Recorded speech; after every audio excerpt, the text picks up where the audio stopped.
So we can look at it right here on the bigger image. Turn your tonal layer on and off. We have not done any harm to the skin texture here at all. I didn't go in with the clone stamp tool and whack this out. I didn't go in with the healing brush tool and whack this out.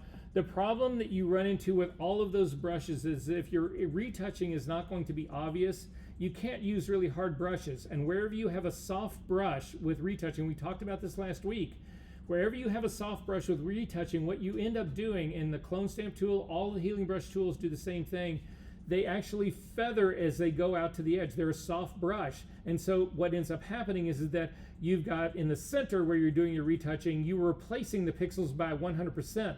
But as you start to move out to the edges, it starts to fade. And wherever it is fading, you are allowing old texture to mix with new texture. And that's what fucks your images up. And so that's why you do this tonally, and this is actually done tonally. So I need everybody to get rid of the pimple doing this tonally and see where you land.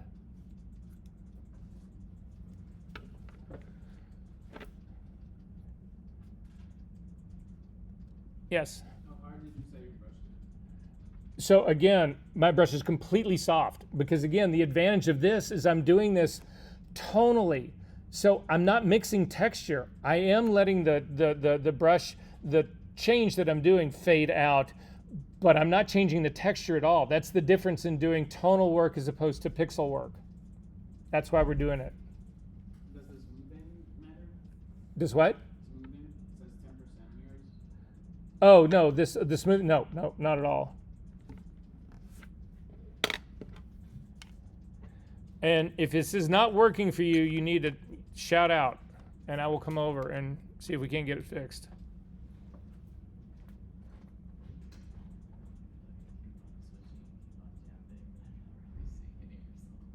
So first off, click on this just to get him out of your way, because then we need to see your layers. So just click on the, just a little yellow button, and it will temporarily go away.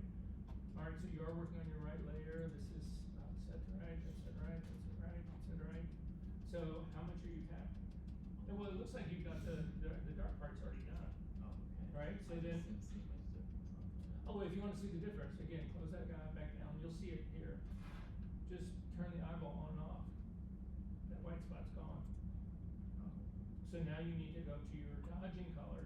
So hit the X key, and then you're going to a little bit bigger brush and all the way around here. That's actually, you're good. You're good. That's actually good. And then again, dot, dot, dot. No, you're not. Do not click and drag. Dot, dot, dot here. Yeah, exactly. But don't stay in one place. You need to move really fast because you've already completely lightened that. It's not too light. So again, that is now way too light, right? You've actually brought back the same white that you had before. So go back in history a lot. It's just faster than trying to fix this. Keep going, keep going, keep going, keep going, keep going. Yep, right, you're good. You're good right there. So again, here, I'll show you this. So we are going to do, you're good, you can stay there. You're dodging color, so I'm gonna get it here. Sorry. Oh, this would help. Right here, your tablet is upside down. This will make it a whole lot easier to work with. So now the brush will actually go where you think it should go. All right, so this is your dodging color. So again, dot, dot, dot, and just keep moving around. Hit the X key for me really quick. X key again. Let's get it pretty good. And then again, now if we just turn your this on and off. Yeah. Thank you. Yes.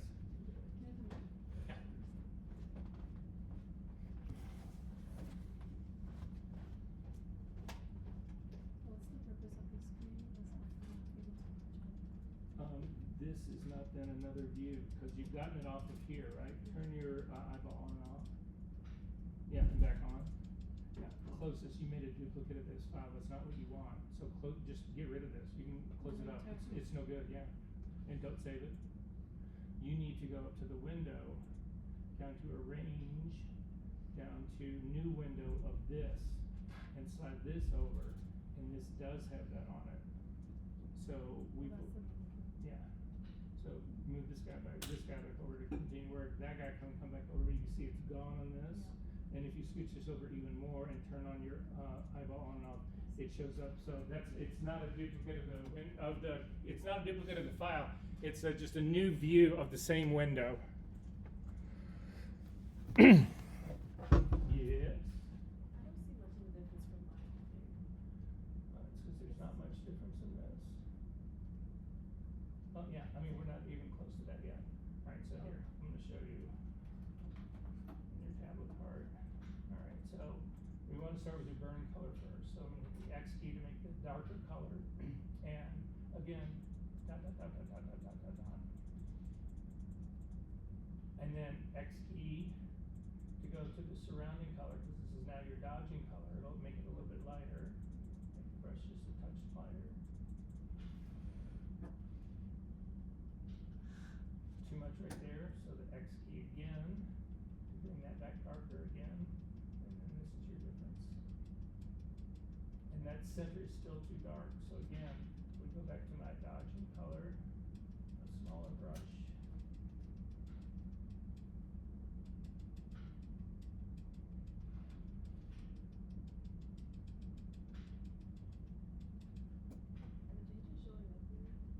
Again, this is not another version. This is, you made a copy of the file.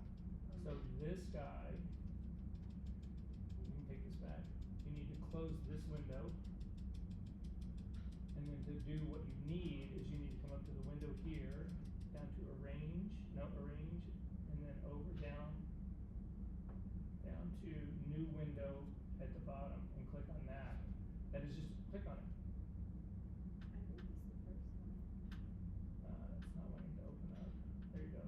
And now pull that to the side and you will actually see that it's gone there as well. So if you turn on the eyeball for your retouching on and off, you'll see it show up in both. And then turn it back on, they go away in both. So if you make a duplicate of your file, it's a second independent copy of that. This is just another window. Okay, is everybody else okay on this? Okay. A couple other things that we need to talk about here really quickly. So I want everybody, at this stage of the game, again, save your work. You go through all of this, save your work. So we need to look at the area that is, I want to start with the area that's right under her eye. We're going to actually go after all of the sort of the skin that's on this. We're going to go after that in just a second, but I want to look at the areas where the lines are underneath her or her eyeball. So I want you to zoom in tighter on this. So to get rid of these lines, it is the same thing. Again, the reason I go to this part is everybody's temptation is to try to paint these lines. The problem with painting these lines is that you end up losing the softness of your brush as you go through it, as you're painting through it. So again, this is strictly dots. That's all this is. So I'm gonna come up, the lines actually need to be dodged because they need to be lighter. So you're gonna hit the X key to get your dodging color, and you're gonna just start at the top and you're just gonna start to do dots down here. Now you'll notice that your cursor is kind of bouncing all over the place. That's what you want. That's what keeps it from looking like a solid line. It becomes more organic. So I'm just gonna continue to work my way down on these lines and then work my way back up again until I actually see this stuff begin to go away. If you get frustrated at this, which you will get frustrated doing this stuff, you can actually always come over to your tonal retouching small layer, turn it on and off, and you can see I've just removed that line. Again, is this taking an absolute, eons to do? Yes, but this is what you get paid $25,000 and given to a month to actually do this retouching for. This is how the big boys and girls do it. Now, sometimes if you get frustrated at this and you just say, oh my God, this is taking too long, you can try to bump your opacity up a little bit, so you can bring it up to like a 10%. I would never go anything more than 10%, certainly not on Caucasian skin. So, what is that? Why? So look at this. I'm getting this sign, fill code for gifts from my email. Unfucking believable. I don't know who I want to shoot more first, Apple or Adobe. Well, it's Adobe. Okay, well, I'm going to click on this and hopefully I can actually use the slider here. Again, every time they improve Adobe, it fucks it up. So you can bump it up. However, what you'll find is when we go into the next version, the tonal retouching large, you end up on skin like this. You need to have your opacity around 1 or 2%. Otherwise, it just takes off too quick on you. So again, I'm still doing my dodging in here, so I can hit through this stuff a little bit faster because it's a little bit darker color on here. And again, only tapping, no clicking and dragging, no painting, no drawing.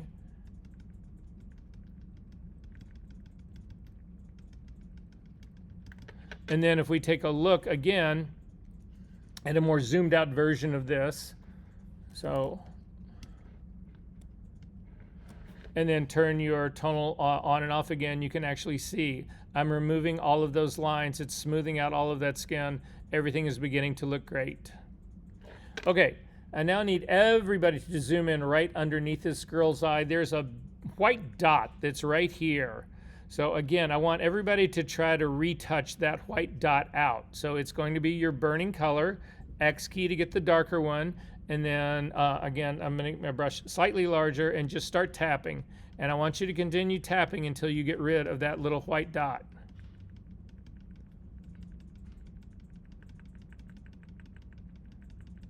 Has anybody gotten rid of theirs? Nope. But did everybody end up making a nice halo ring, dark halo ring around it with a much darker color? Yeah, so not only did we not get rid of the white dot, we actually made it worse. And the reason this is that there is nothing there to burn. We can't make this darker because there's nothing there to make darker. There's no, you actually have to have tone and color in something for soft light layer to actually make it darker or lighter. In this case, it's a pure white pixel, and no matter what you do, you will actually never get this. We're not adding, we're actually burning, and we're trying to burn, we're trying to dodge a white color, the white, and there's nothing in it to dodge. It's actually, essentially, it's empty.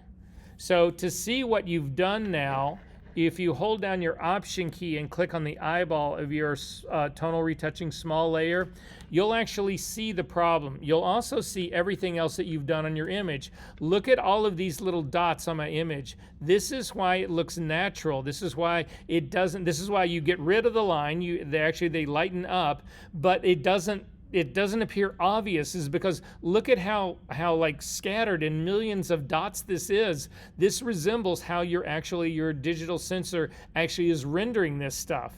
But this dot now becomes a real problem for us. So instead of going back, we can't go back in history far enough because I know I hit well more than 50 times to actually get this dot. So to fix this, what you do is you hit the L key to get your lasso tool, you circle this, don't circle any of the work that you did that you want to keep. This is just how to remove this. Come up to your edit menu, down to fill, and fill this with 50% gray. And it is exactly what the background is. That's why we fill this background with 50% gray, is so that you can spot this. It's not necessarily a requirement. You can do this on a transparent layer, but you'll never see your retouching. Things that are this subtle, like this in here, you'll never be able to spot that. But if you do it on a 50% gray background, you can easily spot this stuff, but you can also fix it by filling any of those areas with 50% gray.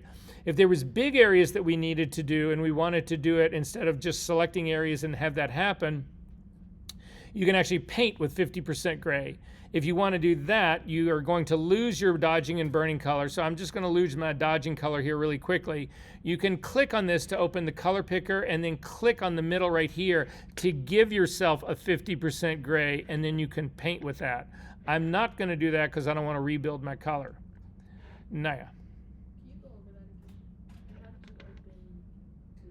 Okay, so right now I've got all of my image on, and I'm working on my tonal retouching small layer here, right? I only want to see the tonal retouching layer by itself. So hover over the eyeball, hold down your Option key. I can never remember. Option is Alt. Yeah, Alt key and click on the eyeball. It turns everybody else off except for that. Let me go back in time where I actually did this. And you see that dot that you were working on, right? So hit the L key to get the lasso tool, circle it, and then just up to the edit menu, down to fill, and then fill in your drop-down menu, 50% gray, and okay. Because 50% gray does not show up in these layers. I mean, the only reason we can see it right now is because we have all of our other layers turned off.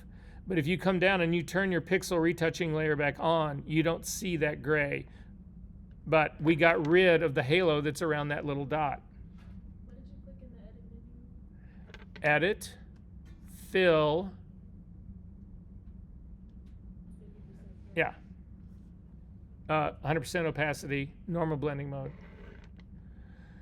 Okay, so to fix this, clearly we can't do this dodging and burning. So Command D to deselect. The way you fix this now is you go back down to your pixel layer. So we're back down at the pixel layer. So what I need to actually do on this part is I've got to use either my healing brush tool or the clone stamp tool. Now this does need a little bit of texture in it. It doesn't have any texture in it, so I'm actually going to do the healing brush tool. When you use the healing brush and the clone stamp tool in this space here, you need to restrict their settings. So we're going to start with the healing brush tool first. The J key. When you pick the J key, it'll select the spot healing brush usually. You want to make sure that you're doing the healing brush tool that you get to pick where it is. So go ahead and select that. In the brush drop-down menu, the healing brush tool you keep around 50%. The clone stamp tool, you actually boost that up to around 80%. So this is our healing brush tool is set up correctly right now. I'm going to go to the clone stamp tool really quickly to set that up. The S key is the clone stamp tool. In this drop-down menu, you want your brush to be around 80%, 85% hard, something in there. You want a much harder fall off on that guy. So that's how I'm going to set mine up. I am going to go back to my healing brush tool. But now, when we use the healing brush tool over this, make your brush smaller so it's about the size of this guy. When you use the tool over this, whatever, you only want to change the white. You don't want to change anything else that's around the white. So healing brush tool and clone stamp tool all have blending modes. So I want to show you what a blending mode really does in this. So again, I'm working on my pixel layer, not on my tonal work. This is pixel. We are actually physically changing the pixels in this. However, I want to show you an example up here just on the iris of her, on the pupil of her eye. So I need everybody to come up here with the healing brush tool selected. We're leaving this as normal blending mode, and I'm going to then click on part of the black right down here. Option click to set my black point, and then I'm going to come over and I'm actually going to paint in the iris and let go, and you can see it makes the white catch light in her eye dark. Hit Command Z to undo that. You can restrict the mode though. If you actually click on this drop down menu and you say that I only want to lighten something and then do the same trick, Command click in the dark area. When you come over and paint on the white, nothing happens because black is not lighter than the light. And I've got the blending mode to say only lighten stuff. If I change the blending mode to darken, then the tool will work because now I'm saying I want things to be darker. So you can use this to restrict, hit Command Z to undo that, to restrict what ends up happening down here. I have got this little white patch that I want to actually be flesh colored, but if I use normal, it will change everything around this. It changes not only the white, but it'll change all of the flesh tone that is around this. I do not want to do that. I want to restrict this to the absolute minimum change it will do. So I'm going to change this from normal down to darken. I'm going to then, where do you sample the point? Typically in this case, you always want to sample something that is slightly close to what you're trying to fix. This image, the place that I'm trying to fix, is lighter than everything else. So you want to pick a source point that is also lighter. You would not want to do a dark source point. We are going to run into the opposite problem down here on her face, further down in here. We are going to, sorry. we're going to run into black things that we cannot fix either, and it will be the opposite of this. So what I'm going to look for in this, because this is lighter, I'm going to pick a source point up here because the grouping up here is lighter than the grouping down over here. If I pick over here, the source point down here is actually darker than the surrounding area. You want to pick something that's lighter because this thing is lighter. So I'm going to hover over the top up here, hold down the Option key and click, and then come over and simply kill that source point, the destination point that's right there. There's another one that's right down here as well. So I'm going to hold down the Option key and get rid of that guy. So then people do this as well. People say, okay, well, and they just go crazy with this because there's other little white patches up in here that we need to actually get rid. However, when you get to this area of her eye right in here, people go in and they actually kill all the catch lights in this part of her eye. If you want to make people look dead, this is what you do. You remove the catch lights in their eye because it completely removes the moisture in their eyes, and so they look dead. The same thing on this little highlight of her eyelid right here. This is actually, your eyes have moisture around them as well. If you remove this, she will look dead. There's stuff like this single dot up here, this single dot up here. Those you want to remove, but you do not want to remove all of this. You don't want to remove all of this action that's down in here. This is all really beautiful makeup that's actually done in here. So is that making sense to everybody? So again, what I'm going after are these rogue little dots. Like this is another one right here. I wouldn't go after all of these, but I would go after that one and probably that. There's this area that's on the eyelash that actually shouldn't be there, so I'm going to get rid of that guy as well. Again, I'm going to leave all the dots underneath her eye. That's all moisture in there. But there's a dot down on her skin down in here that you have got to get rid of. And then in the field of her face, there is a lot of them down here. So I start with those. So I'm going to get rid of this and this and this. There's areas that are lighter and darker. Those we're going to get tonally. But these dots that are absolutely too bright, you've actually got to get rid using your pixel retouching layer to get rid of this.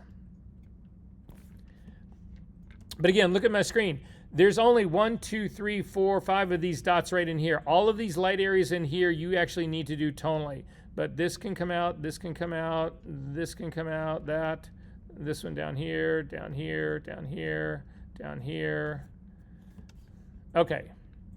So now we actually have where the real time comes into this. So I'm going to zip back out just a little bit. And if you take a look at this part of her face right here, you can see that there are areas in here that are lighter and areas in here that are darker.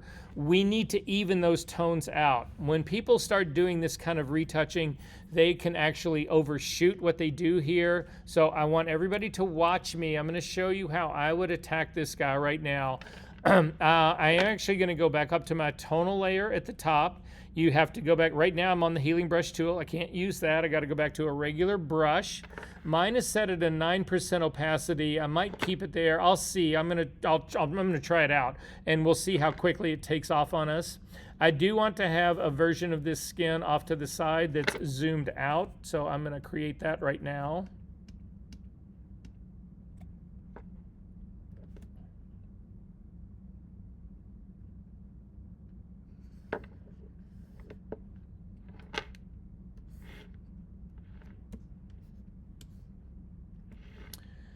And then I've got this big area that I'm working in right here. So again, I can see my tonal retouch layer over here. I can see my foreground and background colors here. I'm going to keep my finger on the X key. So I'm going to just tell you how I do it.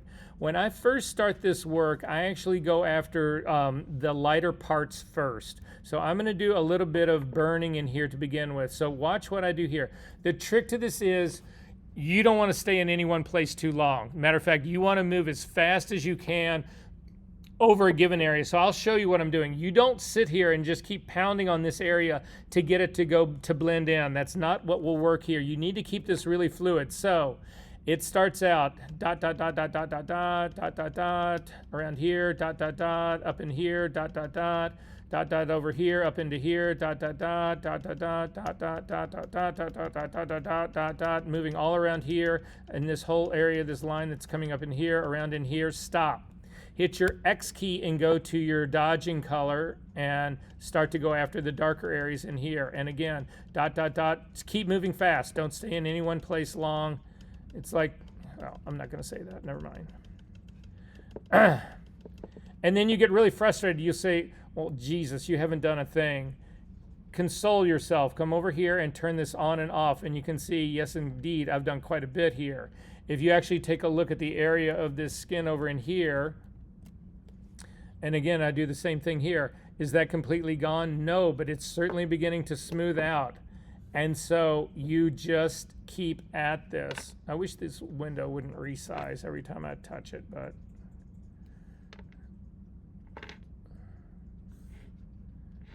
So back in to work on this same guy.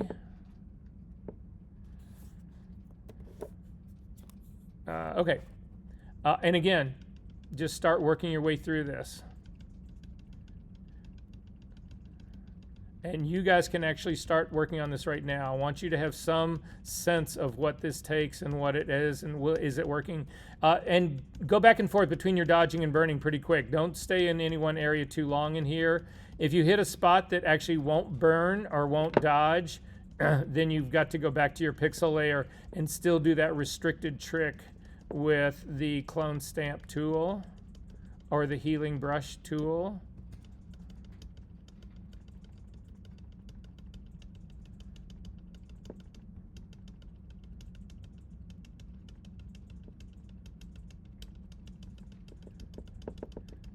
Can you imagine doing this with a mouse?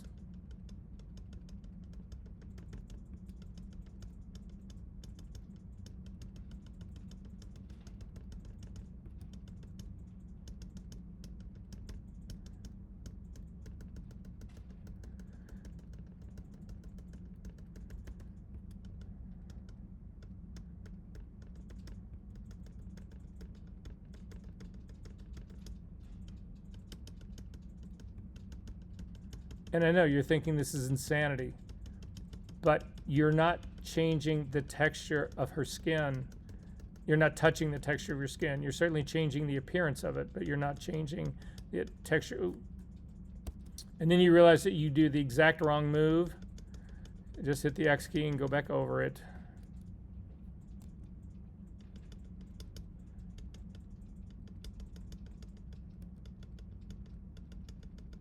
And then again, use your tonal, give yourself a break. Turn this, look at what's happening to my image right now. This is all beginning to smooth out, right? And look at the pulled back version of this. So again, this is what's happening on my screen right now. Is it there? Not by a long shot. Do I have hours to go? Yes, I do. Questions about this?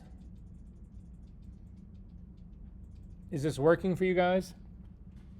Okay, we need to zoom out now and take a completely different look at this. I'm actually going to close up one of my views of mine. I don't need to see both because I'm going to back out now. I'm going to seriously back out. So zoom back out. So this is the detail work you do. And again, if you hold down your Option key and you click on it, you can see what I've actually done in here. This is what mine looks like. This is the work that I've begun to do on mine, just to give you some idea.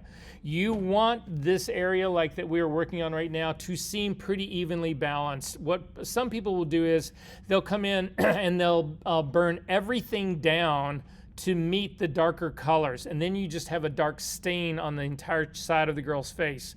You don't want to do that. You want your dodging and burning to be kind of even. So you want to be able to see this. In my case, it looks like I've got about the same number of dark dots as I do light dots. That's an indication that I'm doing this pretty much right. Now, obviously, that's not the case up here because I'm not trying to do dodging and burning up here. I was strictly trying to lift the darkness of those lines. But in this case down here, I'm trying to do both. If you take a look down at the fix on her the pimple down on her face, whatever, it's the same thing. I don't have necessarily an even amount, but it's a balance of both. I'm not trying to take everything and push it all in one direction. So anyway, it's just something to keep aware of in this.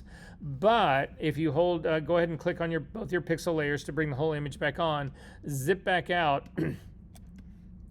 there's now areas of her entire face that we need to dodge and burn. So this goes back for people, if you've never used foundation makeup on your skin, then you maybe don't understand this part of it. But the reason people use foundation on their skin is that skin inherently has a blotchiness to it. Now the stuff that we've been working on is actually really, well, obviously the thing on her chin was a pimple. The thing on her skin right here, it's a combination of the quality of her skin, but also of the lighting on this. So that would be my responsibility.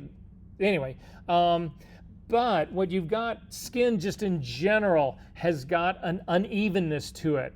And so what foundation is designed to do is you put foundation on, it's designed to completely smooth that out and give you one color. It's not supposed to be changing necessarily the color of your face as much as it's supposed to be smoothing it out. And the thing that you can see here, what it does is that if you take a look under her eyes, you can see that there's a much darker skin that's happening underneath her eyes right here. But that's not the only spot. You can also see that there's a spot right in here that's actually darker. There's a spot in here in the curvature of her eye right in here. That is not a shadow. That is darker skin in there. If you take a look at the top of her lip, she has actually got a small mustache line that runs the top of her lip. If you take a look at the area that's right underneath this is also darker. If you take a look at this area right in here, this whole skin right in here is darker than the surrounding skin.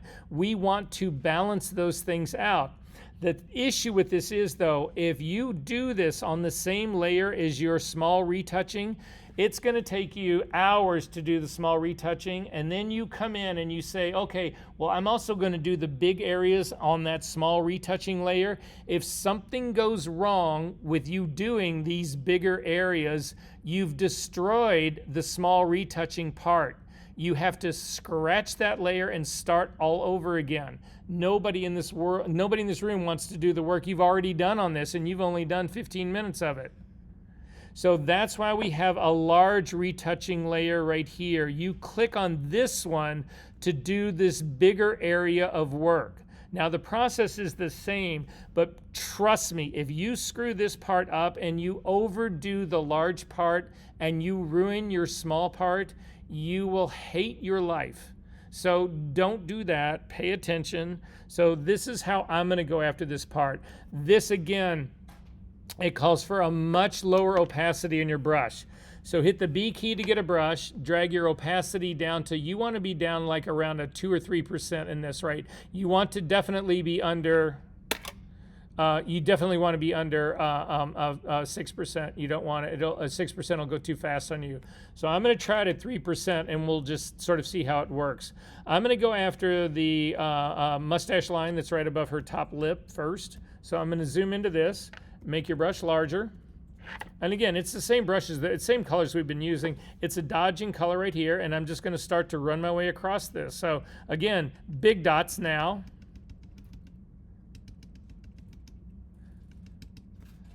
And turn this on and off, and you can see it's actually smoothing this line out. Come into the top part of her lip and do the same thing. And you can see we're doing far fewer dots on this now, again, because the lift in here isn't anywhere near as necessary. I actually go after a little bit under the nose as well. That part's looking pretty good here.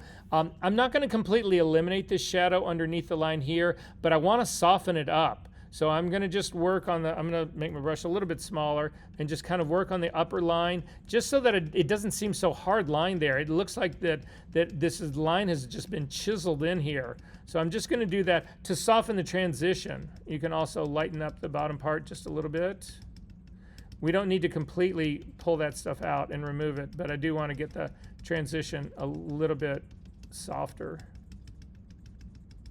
And again, turn on your layers back on and off, and you can sort of see what we're actually doing here. And it's beginning to work. I'm going to go after this patch that's on the side of her face here as well. That actually also needs to be made lighter.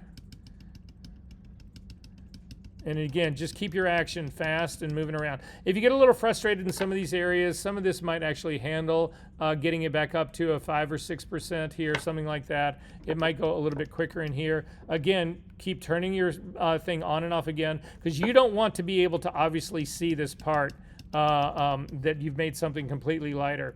We can also go after the part that's underneath her eye here in a completely way. This would be another one where you've done all of that work to get those lines out. Now, we're not going to completely remove this. We need to lighten it up, but you cannot completely make it match the rest of her skin, at least not doing the kind of retouching that we're doing right now. And then again, there's another area that's right over in here. This part of her face that's over in here needs to be lightened. This part that's the part that's right in her eye needs to be lightened a little bit in here just to smooth this out. And then if you jump back out and you take a look at what this has done, you can turn this on and off and you can see it's smoothing out. Her skin is flattening out. One of the things people make the mistake of, though, is that look at this highlight that's on her face right here. This highlight, you cannot get rid of that. If you get rid of that, this girl no longer has any dimension of her face. Her face just goes flat. So you do not make this lighter, and you do not make this darker, and you do not make the areas over that are in here lighter. This actually is giving her face dimension. So we don't want to lose that overall. What we are doing is going into these specific small areas where the skin is discolored, and we are actually removing those. Does that make sense to everybody what's going on here? All right, so I'm going to show you two references that you have. If you actually take a look at your at the class files,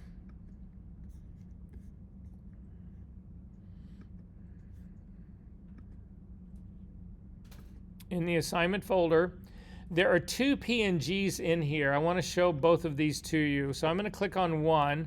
This is actually the tonal retouching large of a very successful image. This is a tonal retouch small reference. Look at what they did. This took them hours, if not days, to do. It's not just in this area. It's on the foreheads, it's on the other cheek, it's all around her mouth, all of this. So to see what this actually, so this is just giving you, if you don't have something that's beginning to look like this, you have not gone far enough.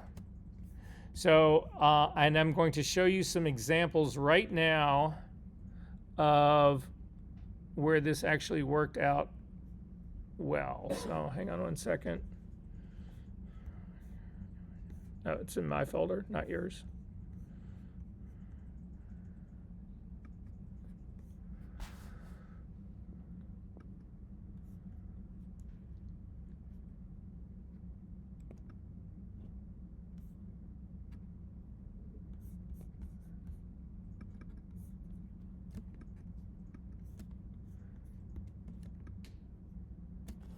Look at that. Pretty flawless, right?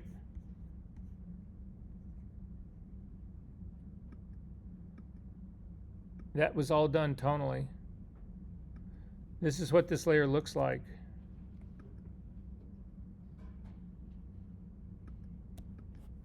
So you guys asked how to do it. Now you're seeing how you do it.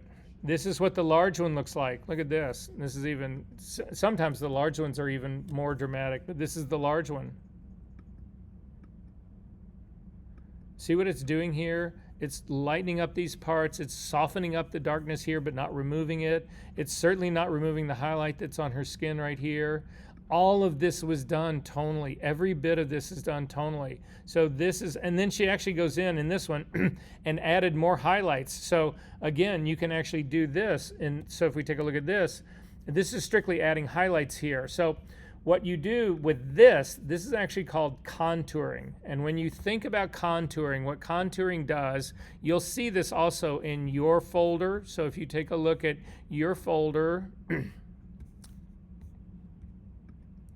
there's a folder in here that says contouring. If you look at any of these, you'll actually see these are actually, these are for makeup people that happen all the time. This is how you bring dimension back into the face on a much larger area. So the way you can think about contouring is that anything that you want to seem to be projecting towards the camera, you want to be lighter. Anything that you want to be receding from the camera, you want to be darker. So again, the reason that they've got this highlight in the middle of her forehead is that is the closest to the camera. They are darkening the areas on both sides to recede her forehead so that it looks like her face is not flat like a disc, but it's actually dimensioned more like a football. And then again, highlighter under both the eyes. Blush on this you wouldn't deal with because again, that's all in makeup. But the contouring, lighter at the chin and then more contouring on the sides to give the jawline recession so that it actually goes back in the frame. So you can actually do that in real time here. So you can see in her case, she is only focused on highlights because the shadowing in here was already pretty good. So this is what she's actually adding in here to lift that. And look at how much livelier it actually makes this face look. So you guys ask, is this making sense? Okay. I think... Oh, that's not it. That's not it. All right, so we've done all of this work, but I will tell you this. I want you to zoom in on your image right now that looks like this part where we're actually working on this. So I need to warn you of something right now. When you do this, you're going to start to get blind to this color. This color is actually going to really, really, really impact you. If you spend an hour, 2 hours staring at this, it does very strange, strange things to your eyes. So to make this easier on your eyes, you need to get rid of the color. So to do this, we are going to add a temporary layer on top of this. So I'm going to come down to my pixel retouching layer, and we're simply going to add a black and white adjustment layer above this. So just do black and white adjustment layer. It strips out the color. It actually makes the areas that you need to dodge and burn easier to see. So you can now see, we're going to go back to my tonal layer here. You're still working with these colors on your tonal layer. This is only a temporary thing to give your eyes relief. Once you finish all the tonal retouching, you're actually going to throw this black and white layer away. Does that make sense? Are we good on this part? So again, we would go in to do the same thing here. I'm working on my small tonal layer here. The B key to get a brush, 7% opacity on this will be okay. Again, it's still a completely soft brush. I still have my dodging and burning colors, so anything in here that's darker needs to be dodged. Anything that's lighter needs to be burned. So I'm gonna make my brush a little bit smaller. And then this area right in here, for instance, needs to be burned down. So you can still watch it. It'll happen in real time. It's actually in some ways easier because the color isn't actually polluting your eyes and you can actually see it a little bit easier. And then when you turn off the black and white layer, you'll actually see those areas that I just went after are actually, again, dodged and burned. Questions about any of this?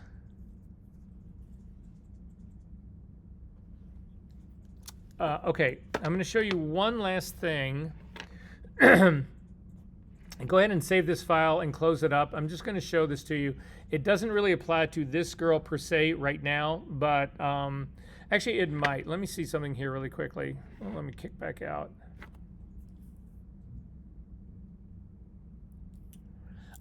I'm going to hold off on this. I think you guys have been hit with enough today, so I'm going to hold off on this. We will. The other thing I wanted to show you here, we'll actually pick up on next week. So let me. We can take one quick break here and do one other thing really fast, which will be a good thing. Something that happens quick. So again, close this up. You can save your file. This is your homework. So the last thing we can look at today really fast is there's a folder in your students folder that's called skin correction by numbers. And if you open this up, inside of there is a file that's called Sunburn Terry Richardson JPEG. If you open this up into Photoshop, this would be great.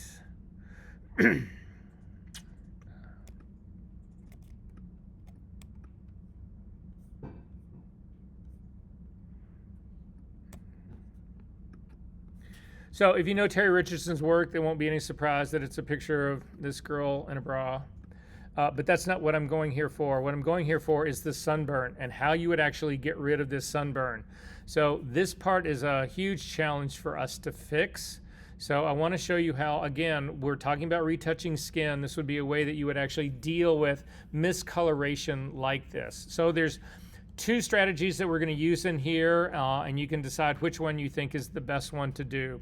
So the first thing we're going to do is make a copy of this layer. So Command J, and then we need to zoom into the area and find the worst of the sunburn. So I'm going to come in here. I'm looking at this area right in here. The reason the first method doesn't work as well, I think, as the other is that you can see there's a real patchiness in the sunburn. Like this is really super red right here, and it's not so red right next to it. That becomes more of a challenge. And the second method we do will address this a little bit easier. But I still want to show you how to do this trick, because when you're trying to actually match color, this is the best way that you can possibly match color. So we are going to drop sample points down on this. So the first thing that you want to do is grab your color sampler tool, and you want to put a sample down on a place that's really, really the worst of it all. So the worst that you need to correct. But before you do that, because you see her skin is really blotchy, it's really hard. I don't know that if when I drop a point down here that's really going to hit exactly the worst of it. So we are going to blur this layer first. So come up to your filter menu, down to blur, down to Gaussian blur, and hit it with like, I'm going to hit it with like a 2 or 3. Yeah, like a 3 in here, I'll actually hit it just fine and say okay to that. And now you can actually see places in here where the red is much deeper than other places. Like I can see areas here where it's not so bad, but this area right next to it here is really bad. So I'm going to just drop a point right down there. Again, you always want to pick the damaged area first for your point.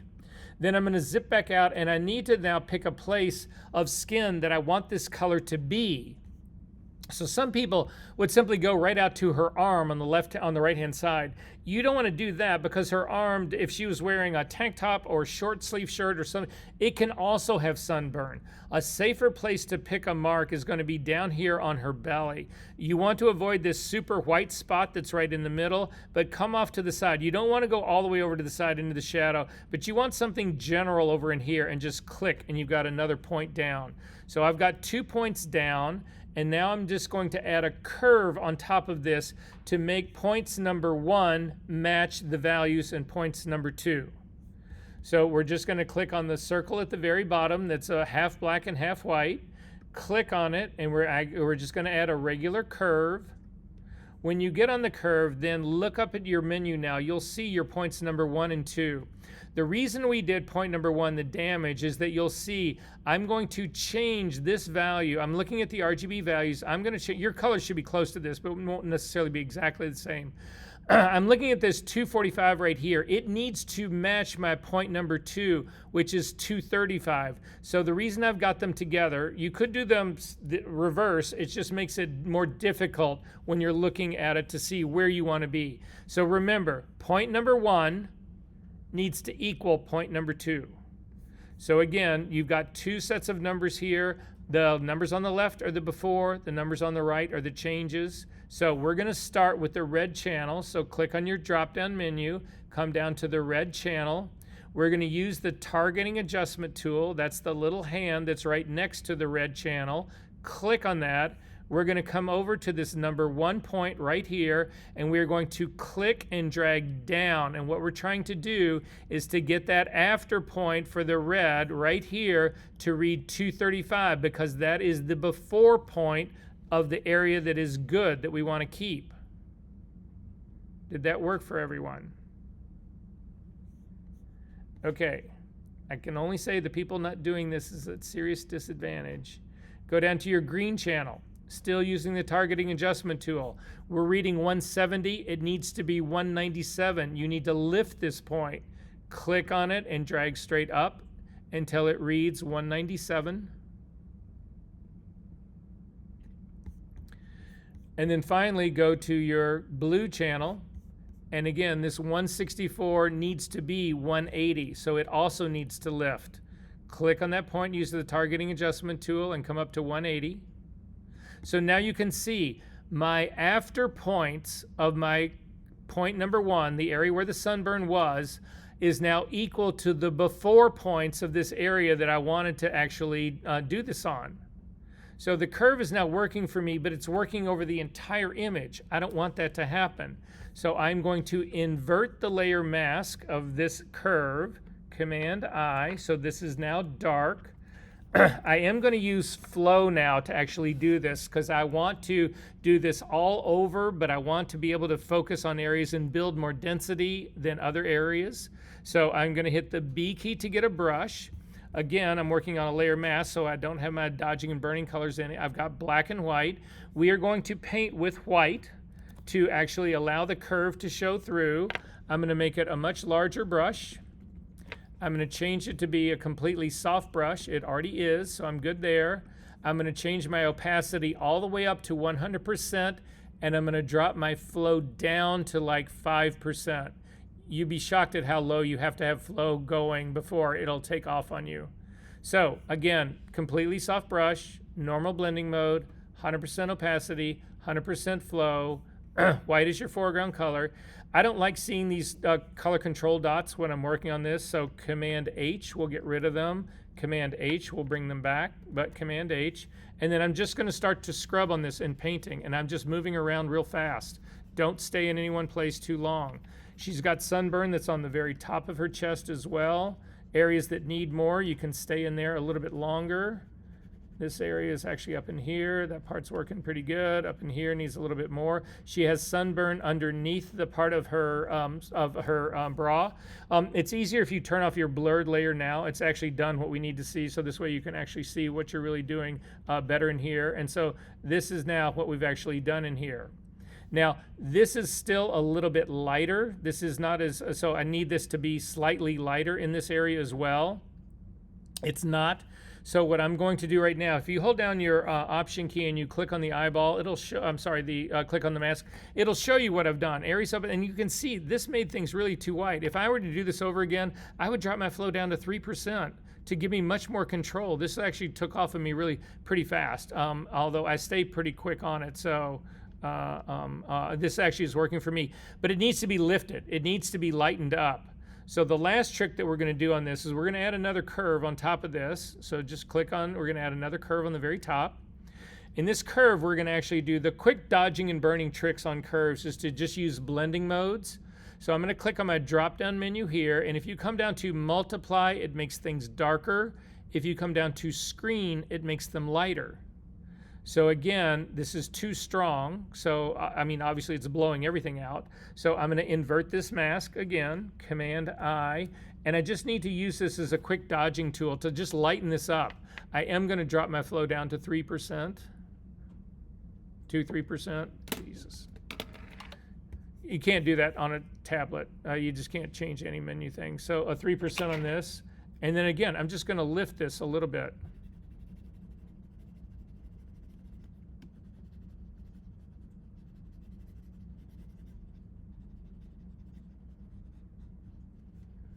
And double click on the hand, do a snapshot of this. This is where I started, and this is where I am. All by the numbers. Still needs a little bit of work here in the middle part. There's still a little bit too much red right in there. So back to the B key and just get that little part that's in there. But I will show you how to do the other version of this next week. So you don't have to save this. We'll go right back in and just do another version. Questions about this? If you're trying to match colors, guys, how many of you just go in and try and wing it? Oh, that looks redder, and you start painting in, you know, the numbers will get you there immediately. I mean, literally, this took us, I started this 7 minutes ago, and this is where I am. All right, questions about any of this? Yes? Are the color selections for Dodge and Burr going to stay in the document when I save it? So you can actually save them if you want to. So if you've got your dodging and burning colors, so again, you've got to come back. Right now we're on masks, and masks can only have shades of gray. That's why you don't see the color, dodging and burning colors in there, but I never changed them. So if you come back to your regular image, they're still there. So you can save them. If you want to save your dodging and burning colors, you come up to the window menu, down to swatches, and in swatches, you actually would click on your foreground color. You don't have to, I mean, just your foreground is actually picked. We're going to open up swatches a little bit bigger. At the very bottom, you can have, there's a little plus symbol. You click on the plus symbol and it's going to say, okay, swatch 1. that doesn't help you. You want to call this your skin burning color and say okay. Then hit your X key to flip them. Hit on that same little square again with the plus in the middle, and you're going to call this skin dodging color.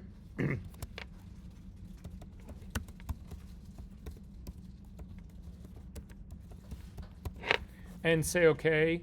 And then right at the very bottom of your swatches palette, they're sitting right here. If you click on your drop-down menu over here, you can actually change this in terms of tiny thumbnail, small thumbnail, large. If you go to large list, then it'll actually give you the readouts that you had on here.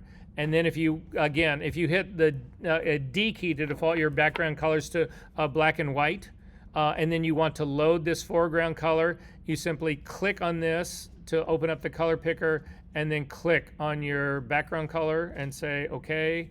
And then for the skin dodging color, again, I'm going to click on that background part, use my color picker to click on this and say okay, and you've got your dodging and burning colors back. So, but I typically do mine based on skin tone. It's just easier to build a new one for each skin tone, because skin tones change in color and tone. So you don't want to use these for every single image that you're going to retouch skin wise. Any other questions? Yes. Oh, I'll see you guys next week.